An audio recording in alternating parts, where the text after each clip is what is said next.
Hey everyone, and welcome to our Take 5 moment for this week. I hope that you all are enjoying the great weather that we've been having and that you've gotten to go outside for some fresh air to fully enjoy it.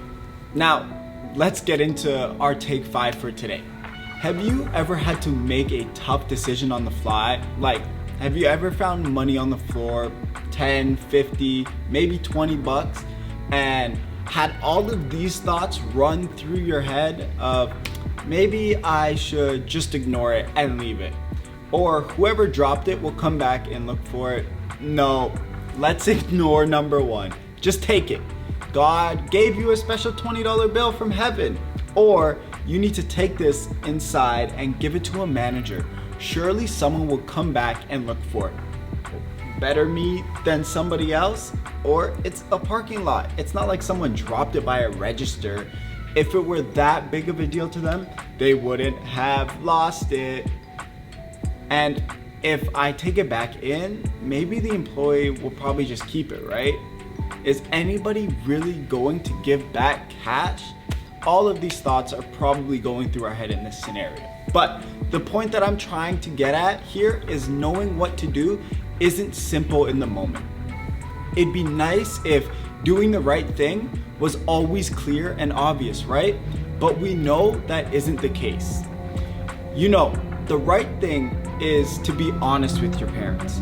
But if you're honest with them, you'll probably lose your phone. Maybe for the rest of your life. Probably not. But you know, the right thing isn't to be in a relationship anymore. But if you break up, you'll be single and alone. You know, the right thing isn't to let somebody cheat off your test. But if you say no, then somehow you feel like the loser. It costs you socially. You know, the right thing is to decline when someone offers you a drink. But it seems like everybody with a drink is having fun. So it'll cost you maybe a good time and maybe even a good story to tell on Monday. Do you see what I mean? Sometimes what's right feels complicated. And even when we do know what's right, sometimes it's difficult to actually do it. We left off last week with Joseph sold into slavery, and we pick up this week with what happened afterwards. We're told that Joseph was given to work in a house of an officer of Pharaoh, and Pharaoh was like king, emperor, president, all rolled up into one. Whatever Pharaoh said, that's what happened, period. So you can imagine working for one of Pharaoh's important officers was kind of stressful, depending on the situation.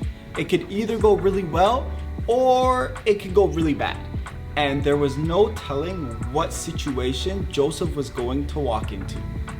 But like we mentioned last week, the author was quick to point out that God was with Joseph, and he had favor with the official, whose name was Potiphar. That means that Potiphar was a fan of Joseph's. Now, let's pick up where we left off in the story. The Lord was with Joseph, so that he prospered, and he lived in the house of his Egyptian master, where his master saw that the Lord was with him and that the Lord gave him success in everything he did. Joseph found favor in the eyes and became his attendant. Potiphar put him in charge of his household, and he entrusted to his care everything he owned.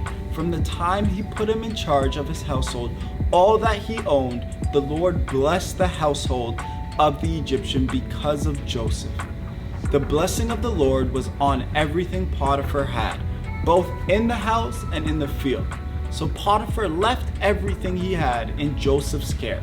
With Joseph in charge, he did not concern himself with the things except the food he ate. Things weren't so bad for Joseph because Potiphar trusted him. And things weren't bad for Potiphar because with Joseph in charge, he was thriving. But then things kind of took a weird turn. Now, Joseph was well built and handsome. And after a while, his master's wife took notice of Joseph and said, "Come to bed with me." Now, you see, that's where things got a little complicated. Because Joseph was a servant, he was also required not to obey not only Potiphar, but also his wife. And if he refused her commands, there was nothing holding her back from punishing him. He could be kicked out of their household, which was a better place than others, or even cost him his life. But if he did what she asked, that would create a whole nother set of problems. She was married to his boss, but options came with problems. It wasn't easy, or it wasn't clear. But he refused. With me in charge, he told her, my master does not concern himself with anything in the house. Everything he owns, he has entrusted to my care.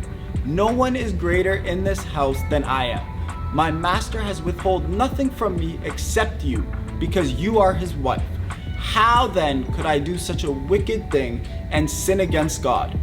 And though she spoke to Joseph day after day, he refused to go to bed with her or even be with her. Basically, out of respect for Potiphar and out of even bigger respect for God, Joseph simply did the next right thing. Joseph didn't make a decision based on how things might turn out for him, like losing his job or even his life. He made a decision based on what was right. And what was right in that moment was turning down Potiphar's wife. Chances are, we'll never find ourselves in that kind of a situation Joseph was in. But we will find ourselves in all kinds of situations where we'll have to decide what to do without knowing how it will play out. It could go better than we thought, or it could go worse. But when we make our decisions with integrity based on what is right, we are living lives we can be proud of. So here's one thing that we can remember. When you don't know what to do the next right thing. Here are some ways that we can try this out.